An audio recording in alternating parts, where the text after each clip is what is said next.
ধরুন আপনি home bakers, আর আপনার অর্ডার যাবে বেলা 1টার সময়, সকাল 8টা থেকে কারেন্ট নেই, তাহলে আপনি কী করবেন? বলুন দেখি কী করবেন?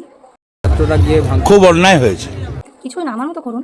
আমি এখন পাড়ায় বেরোবো, যাদের বাড়ি ইনভার্টার আছে তাদের বাড়িতে বসে আমাকে কাজটা কমপ্লিট করতে হবে।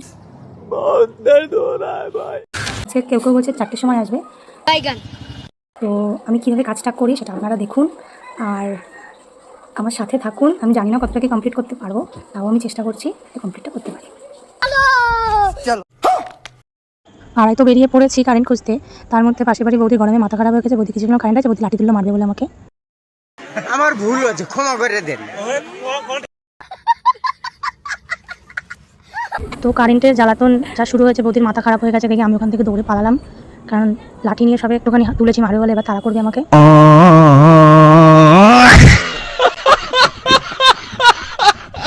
তো বাঘের মুখ থেকে ফেরার পর আমি ফাইনালি ইনভার্টারটা পেয়েছি। এখন আমি আস্তে আস্তে উপরে উঠছি কটলাইন করার জন্য। समझ रहे हो आप समझ रहे हो?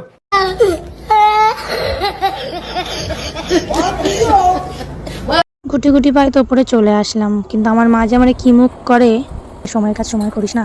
তো আজকে বুঝতে পারছি সময়ের কাজ সময় না করলে কী অসুবিধা হয়। তো যাই হোক, আমি সব কিছু গুছিয়ে এবার আমি আমার কাজটা শুরু করব। তো কাজটা শুরু করার প্রথমেই আমি দেখিয়ে দিই আমি ক্রিমটা করছি, যেটা মেন জিনিস করতে আমার বাকি ছিল।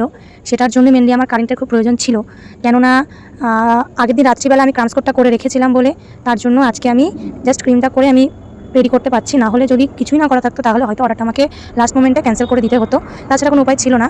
তো আমি তাও ক্রিমটা অনেকটা গলে গলে যাচ্ছিলো, তো আমি যতটা পেরেছি ফাইনালি কেকটারে রেডি করে দিলাম। এবার কাস্টমারের কিরম লাগবে সে কাস্টমারই জানে। আমি তো আমার তরফ থেকে যতটা পেরেছি চেষ্টা করেছি। চেষ্টার থেকে বড় কথা, আমি অনেকটা খাটনি করে কেকটা করেছি। তো লাস্ট মোমেন্টে সত্যি কথা বলতে আমার কাস্টমারও খুব ভালো ফিডব্যাক দিয়েছে।